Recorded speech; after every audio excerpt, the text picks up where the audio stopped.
बृहस्पतिवार व्रत कथा। जय श्री हरि ओम नमः शिवाय। आज बृहस्पतिवार के दिन आप बृहस्पति देव की बड़ी ही दुर्लभ कथा सुनेंगे। इस कथा को सुनने से भक्तों की सभी मनोकामनाएं भगवान बृहस्पति देव की कृपा से पूर्ण हो जाती है। तो आइए बड़ी ही श्रद्धा और प्रसन्नचित मन से इस कथा को सुनते हैं। भारतवर्ष में एक प्रतापी और दानी राजा राज्य करता था। वह नित्य गरीबों और ब्राह्मणों की सहायता करता था। यह बात उसकी रानी को अच्छी नहीं लगती थी। वह न ही गरीबों को दान देती, न ही भगवान का पूजन करती थी और राजा को भी दान देने से मना किया करती थी। एक दिन राजा शिकार खेलने वन को गए हुए थे तो रानी महल में अकेली थी। उसी समय बृहस्पति देव साधु के वेश में राजा के महल में भिक्षा के लिए गए और भिक्षा मांगी। रानी ने भिक्षा देने से इनकार किया और कहा, हे साधु महाराज, मैं तो दान पुण्य से तंग आ गई हूँ। मेरा पति सारा दिन धन लुटाते रहते हैं। मेरी इच्छा है कि हमारा सारा धन नष्ट हो जाए, फिर न रहेगा बांस न बजेगी बांसुरी। साधु ने कहा, देवी तुम तो बड़ी विचित्र हो। धन संतान तो सभी चाहते हैं, पुत्र और लक्ष्मी तो पापी के घर भी होने चाहिए। यदि तुम्हारे पास अधिक धन है तो भूखों को भोजन कराओ, प्यासों के लिए प्याऊ बनवाओ, मुसाफिरों के लिए धर्मशालाएं खुलवाओ। जो निर्धन अपनी कुंवारी कन्याओं का विवाह नहीं कर सकते उनका विवाह करा दो। ऐसे और कई काम हैं जिनके करने से तुम्हारा यश लोक परलोक में फैलेगा। परंतु रानी पर उपदेश का कोई प्रभाव न पड़ा। वह बोली, महाराज आप मुझे कुछ न समझाएं। मैं ऐसा धन नहीं चाहती जो हर जगह बांटती फिरूं। साधु ने उत्तर दिया, यदि तुम्हारी ऐसी इच्छा है तो तथास्तु। साधु महाराज ने रानी से कहा, तुम ऐसा करना कि बृहस्पतिवार को घर लीपकर पीली मिट्टी से अपना सिर धोकर स्नान करना, भट्टी चढ़ाकर कपड़े धोना। ऐसा करने से आपका सारा धन नष्ट हो जाएगा। इतना कहकर वह साधु महाराज वहां से गायब हो गए। साधु के अनुसार कई बातों को पूरा करते हुए रानी को केवल 3 बृहस्पतिवार ही बीते थे कि उसकी समस्त धन संपत्ति नष्ट हो गई। भोजन के लिए राजा का परिवार तरसने लगा। तब एक दिन राजा ने रानी से कहा कि हे रानी, तुम यहीं रहो, मैं दूसरे देश को जाता हूँ, क्योंकि यहाँ पर सभी लोग मुझे जानते हैं, इसलिए मैं कोई छोटा कार्य नहीं कर सकता। ऐसा कहकर राजा परदेश चला गया। वहां पर राजा जंगल से लकड़ी काट कर लाता और शहर में बेचता। इस तरह वह अपना जीवन व्यतीत करने लगा। इधर राजा के परदेश जाते ही रानी और दासी दुखी रहने लगी। एक बार जब रानी और दासी को 7 दिन तक बिना भोजन के रहना पड़ा तो रानी ने अपनी दासी से कहा, हे दासी, पास ही के नगर में मेरी बहन रहती है। वह बड़ी धनवान है, तू उसके पास जा और कुछ ले आ ताकि थोड़ी बहुत गुजर बसर हो जाए। दासी रानी की बहन के पास गई। उस दिन गुरुवार था और रानी की बहन उस समय बृहस्पतिवार व्रत की कथा सुन रही थी। दासी ने रानी की बहन को अपनी रानी का संदेश दिया, लेकिन रानी की बड़ी बहन ने कोई उत्तर नहीं दिया। जब दासी को रानी की बहन से कोई उत्तर नहीं मिला तो वह बहुत दुखी हुई और उसे क्रोध भी आया। दासी ने वापस आकर रानी को सारी बात बता दी। सुनकर रानी ने अपने भाग्य को कोसा। उधर रानी की बहन ने सोचा कि मेरी बहन की दासी आई थी, परंतु मैं उससे नहीं बोली, इससे वह बहुत दुखी हुई होगी। कथा सुनकर और पूजन समाप्त करके वह अपनी बहन के घर आई और कहने लगी, हे बहन, मैं बृहस्पतिवार का व्रत कर रही थी। तुम्हारी दासी मेरे घर आई थी, परंतु जब तक कथा होती है तब तक न तो उठते हैं और न ही बोलते हैं, इसलिए मैं नहीं बोली। कहो दासी क्यों गई थी? रानी बोली, बहन तुमसे क्या छिपाऊं, हमारे घर में खाने तक को अनाज नहीं था। ऐसा कहते कहते रानी की आंखें भर आई। उसने दासी समेत पिछले 7 दिनों से भूखे रहने तक की बात अपनी बहन को विस्तार पूर्वक सुना दी। रानी की बहन बोली, देखो बहन, भगवान बृहस्पति देव सबकी मनोकामना को पूर्ण करते हैं। देखो शायद तुम्हारे घर में अनाज रखा हो। पहले तो रानी को विश्वास नहीं हुआ, पर बहन के आग्रह करने पर उसने अपनी दासी को अंदर भेजा तो उसे सचमुच अनाज से भरा एक घड़ा मिल गया। यह देखकर दासी को बड़ी हैरानी हुई। दासी रानी से कहने लगी, हे रानी, जब हमको भोजन नहीं मिलता तो हम व्रत ही तो करते हैं, इसलिए क्यों न इनसे व्रत और कथा की विधि पूछ ली जाए ताकि हम भी व्रत कर सकें। तब रानी ने अपनी बहन से बृहस्पतिवार व्रत के बारे में पूछा। उसकी बहन ने बताया, बृहस्पतिवार के व्रत में चने की दाल और मुनक्का से विष्णु भगवान का केले की जड़ में पूजन करें तथा दीपक जलाएं, व्रत कथा सुने और पीला भोजन ही करें। इससे बृहस्पति देव प्रसन्न होते हैं। व्रत और पूजन विधि बताकर रानी की बहन अपने घर को लौट गई। 7 दिन के बाद जब गुरुवार आया तो रानी और दासी ने व्रत रखा। घुड़साल में जाकर चना और गुड़ लेकर आई। फिर उससे केले की जड़ तथा विष्णु भगवान का पूजन किया। अब पीला भोजन कहां से आए, इस बात को लेकर दोनों बहुत दुखी थी। चूंकि उन्होंने व्रत रखा था इसलिए बृहस्पति देव उनसे प्रसन्न थे, इसलिए वे एक साधारण व्यक्ति का रूप धारण कर 2 थालों में सुंदर पीला भोजन दासी को दे गए। भोजन पाकर दासी प्रसन्न हुई और फिर रानी के साथ मिलकर भोजन ग्रहण किया। उसके बाद वे सभी गुरुवार को व्रत और पूजन करने लगी। बृहस्पति भगवान की कृपा से उनके पास फिर से धन संपत्ति आ गई, परंतु रानी फिर से पहले की तरह आलस्य करने लगी। तब दासी बोली, देखो रानी, तुम पहले भी इस प्रकार आलस्य करती थी। तुम्हें धन रखने में कष्ट होता था, इस कारण सभी धन नष्ट हो गया, और अब जब भगवान बृहस्पति की कृपा से धन मिला है तो तुम्हें फिर से आलस्य होता है।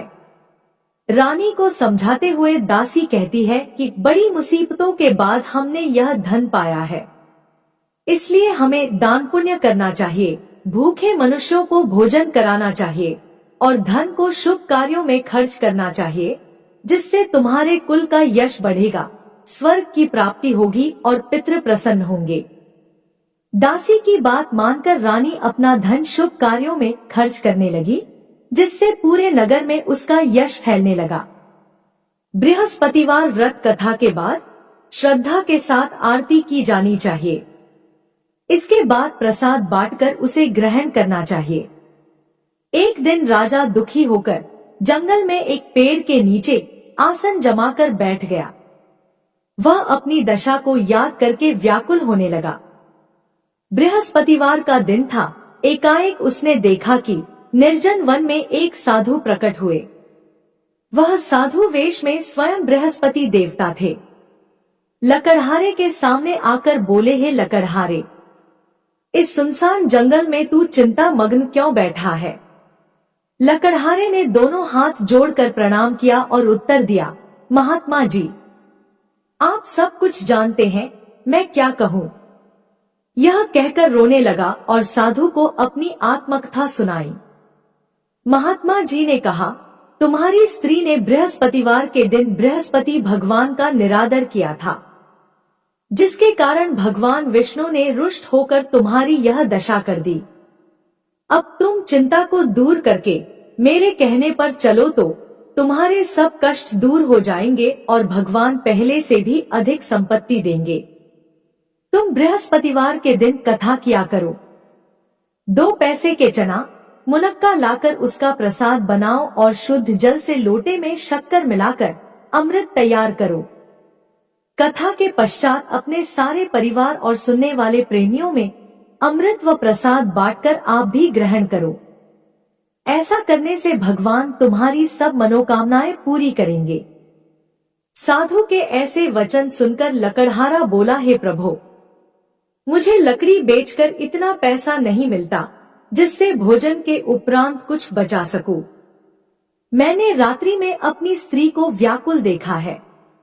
मेरे पास कुछ भी नहीं जिससे मैं उसकी खबर मंगा सकूं। साधु ने कहा, है लकड़हारे, तुम किसी बात की चिंता मत करो। बृहस्पतिवार के दिन तुम रोजाना की तरह लकड़ियां लेकर शहर को जाओ। तुमको रोज से दुगुना धन प्राप्त होगा, जिससे तुम भली भांति भोजन कर लोगे तथा बृहस्पति देव की पूजा का सामान भी आ जाएगा। इतना कहकर साधु अंतर्ध्यान हो गए। धीरे धीरे समय व्यतीत होने पर फिर वही बृहस्पतिवार का दिन आया। लकड़हारा जंगल से लकड़ी काटकर किसी शहर में बेचने गया। उसे उस दिन और दिन से अधिक पैसा मिला। राजा ने चना गुड़ आदि लाकर गुरुवार का व्रत किया। उस दिन से उसके सभी क्लेश दूर हुए, परंतु जब दोबारा गुरुवार का दिन आया तो बृहस्पतिवार का व्रत करना भूल गया।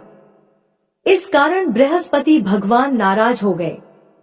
उस दिन उस नगर के राजा ने विशाल यज्ञ का आयोजन किया तथा शहर में यह घोषणा करा दी कि कोई भी मनुष्य अपने घर में भोजन न बनावे न आग जलावे। समस्त जनता मेरे यहाँ भोजन करने आवे। इस आज्ञा को जो नहीं मानेगा उसे फांसी की सजा दी जाएगी। इस तरह की घोषणा संपूर्ण नगर में करवा दी गई। राजा की आज्ञानुसार शहर के सभी लोग भोजन करने गए, लेकिन लकड़हारा कुछ देर से पहुंचा, इसलिए राजा उसको अपने साथ घर लेवा ले गए और ले जाकर भोजन करा रहे थे तो रानी की दृष्टि उस खूंटी पर पड़ी जिस पर उसका हार लटका हुआ था। वह वहां पर दिखाई नहीं दिया। रानी ने निश्चय किया कि मेरा हार इस मनुष्य ने चुरा लिया है। उसी समय सिपाहियों को बुलाकर उसको कारागार में डलवा दिया। जब लकड़हारा कारागार में पड़ गया और बहुत दुखी होकर विचार करने लगा कि न जाने कौन से पूर्व जन्म के कर्म से मुझे यह दुख प्राप्त हुआ है, और उसी साधु को याद करने लगा जो कि जंगल में मिला था। उसी समय तत्काल बृहस्पति देव साधु के रूप में प्रकट हुए और उसकी दशा को देखकर कहने लगे, अरे मूर्ख, तूने बृहस्पति देव की कथा नहीं किया, इस कारण तुझे दुख प्राप्त हुआ है। अब चिंता मत कर, बृहस्पतिवार के दिन कारागार के दरवाजे पर 4 पैसे पड़े मिलेंगे। उनसे तुम बृहस्पति देव की पूजा करना, तेरे सभी कष्ट दूर हो जाएंगे। बृहस्पतिवार के दिन उसे 4 पैसे मिले। लकड़हारे ने कथा कही। उसी रात्रि को बृहस्पति देव ने उस नगर के राजा को स्वप्न में कहा, हे राजा, तुमने जिस आदमी को कारागार में बंद कर दिया है वह निर्दोष है। वह राजा है, उसे छोड़ देना। रानी का हार उसी खूंटी पर लटका है। अगर तू ऐसा नहीं करेगा तो मैं तेरे राज्य को नष्ट कर दूंगा। इस तरह रात्रि के स्वप्न को देखकर राजा प्रातःकाल उठा और खूंटी पर हार देखकर लकड़हारे को बुलाकर क्षमा मांगी तथा लकड़हारे को योग्य सुंदर वस्त्र आभूषण देकर विदा कर दिया। बृहस्पति देव की आज्ञानुसार लकड़हारा अपने नगर को चल दिया। राजा जब अपने नगर के निकट पहुंचा तो उसे बड़ा आश्चर्य हुआ। नगर में पहले से अधिक बाग, तालाब, कुएं तथा बहुत सी धर्मशालाएं, मंदिर आदि बन गई हैं। राजा ने पूछा, यह किसका बाग और धर्मशाला है? तब नगर के सब लोग कहने लगे, यह सब रानी और बांदी के हैं। तो राजा को आश्चर्य हुआ और गुस्सा भी आया। जब रानी ने यह खबर सुनी कि राजा आ रहे हैं तो उन्होंने बांदी से कहा कि हे दासी, देख राजा हमको कितनी बुरी हालत में छोड़ कर गए थे। हमारी ऐसी हालत देखकर वह लौट न जाए, इसलिए तू दरवाजे पर खड़ी हो जा। आज्ञानुसार दासी दरवाजे पर खड़ी हो गई। राजा आए तो उन्हें अपने साथ लिवा लाई। तब राजा ने क्रोध करके अपनी रानी से पूछा कि यह धन तुम्हें कैसे प्राप्त हुआ है? तब उन्होंने कहा, हमें यह सब धन बृहस्पति देव के व्रत के प्रभाव से प्राप्त हुआ है। राजा ने निश्चय किया कि 7 दिन बाद तो सभी बृहस्पति देव का पूजन करते हैं, परंतु मैं प्रतिदिन दिन में 3 बार कहानी तथा व्रत किया करूंगा। अब हर समय राजा के दुपट्टे में चने की दाल बंधी रहती तथा दिन में 3 बार कहानी कहता। एक दिन राजा ने विचार किया कि चलो अपनी बहन के यहाँ हो आवे। इस तरह निश्चय कर राजा घोड़े पर सवार होकर अपनी बहन के यहाँ जाने लगा। मार्ग में उसने देखा कि कुछ आदमी एक मुर्दे को लिए जा रहे हैं। उन्हें रोककर राजा कहने लगा, अरे भाइयों, मेरी बृहस्पति देव की कथा सुन लो। वे बोले, लो, हमारा तो आदमी मर गया है, इसको अपनी कथा की पड़ी है। परंतु कुछ आदमी बोले, अच्छा कहो, हम तुम्हारी कथा भी सुनेंगे।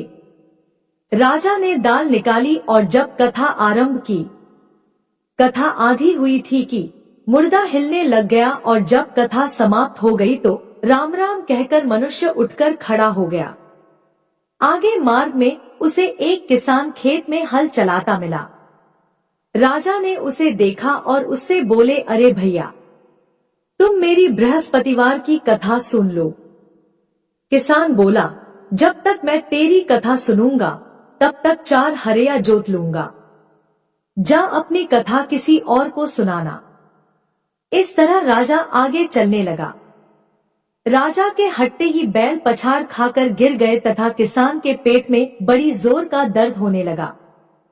उस समय उसकी माँ रोटी लेकर आई।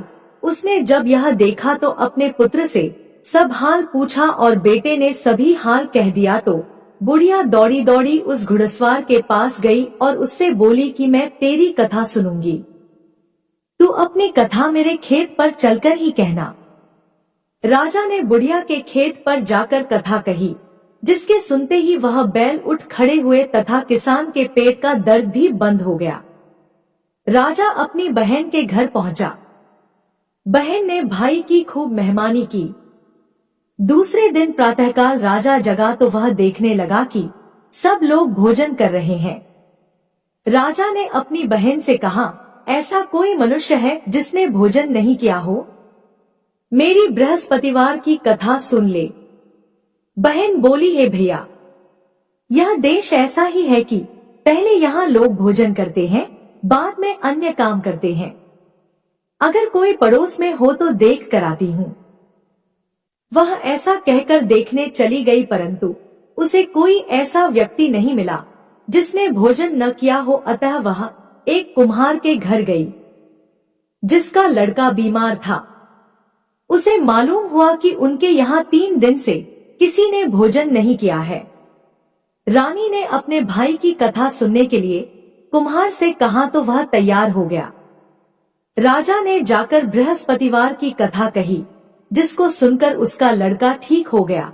अब तो राजा की प्रशंसा होने लगी। एक दिन राजा ने अपनी बहन से कहा कि हे बहन, हम अपने घर को जाएंगे, तुम भी तैयार हो जाओ। राजा की बहन ने अपनी सास से कहा। सास ने कहा, हाँ चली जा, परंतु अपने लड़कों को मत ले जाना, क्योंकि तेरे भाई के कोई औलाद नहीं है। बहन ने अपने भैया से कहा, है भैया, मैं तो चलूंगी पर कोई बालक नहीं जाएगा। राजा बोला, जब कोई बालक नहीं चलेगा तब तुम ही क्या करोगी? बड़े दुखी मन से राजा अपने नगर को लौट आया। राजा ने अपनी रानी से कहा, हम निर्वंशी राजा हैं, हमारा मुंह देखने का धर्म नहीं है और कुछ भोजन आदि नहीं किया। रानी बोली, है स्वामी, बृहस्पति देव ने हमें सब कुछ दिया है, वह हमें औलाद भी अवश्य देंगे। उसी रात को बृहस्पति देव ने राजा से स्वप्न में कहा, है राजा उठ, सभी सोच त्याग दे, तेरी रानी गर्भ से है। राजा को यह बात सुनकर बड़ी खुशी हुई। 9वें महीने में रानी के गर्भ से एक सुंदर पुत्र पैदा हुआ। तब राजा बोला, हे रानी, स्त्री बिना भोजन के रह सकती है, पर बिना कहे नहीं रह सकती। जब मेरी बहन आवे तुम उससे कुछ कहना मत। रानी ने सुनकर हाँ कर दिया। जब राजा की बहन ने यह शुभ समाचार सुना तो वह बहुत खुश हुई तथा बधाई लेकर अपने भाई के यहाँ आई। तभी रानी ने कहा, घोड़ा चढ़कर तो नहीं आई, गधा चढ़ी आई। राजा की बहन बोली, भाभी, मैं इस प्रकार न कहती तो तुम्हें औलाद कैसे मिलती। बृहस्पति देव ऐसे ही हैं, जैसी जिसके मन में कामनाएं हैं सभी को पूर्ण करते हैं। जो सद्भावना पूर्वक बृहस्पतिवार का व्रत करता है एवं कथा पढ़ता है अथवा सुनता है, दूसरों को सुनाता है, बृहस्पति देव उसकी सभी मनोकामना पूर्ण करते हैं। भगवान बृहस्पति देव उसकी सदैव रक्षा करते हैं। संसार में जो मनुष्य सद्भावना से भगवान जी का पूजन व्रत सच्चे हृदय से करते हैं तो उनकी सभी मनोकामनाएं पूर्ण करते हैं। जैसी सच्ची भावना से रानी और राजा ने उनकी कथा का गुणगान किया तो उनकी सभी इच्छाएं बृहस्पति देव जी ने पूर्ण की थी। इसलिए पूर्ण कथा सुनने के बाद प्रसाद लेकर जाना चाहिए। हृदय से उसका मनन करते हुए जयकारा बोलना चाहिए। बोलो बृहस्पति देव की जय, भगवान विष्णु की जय।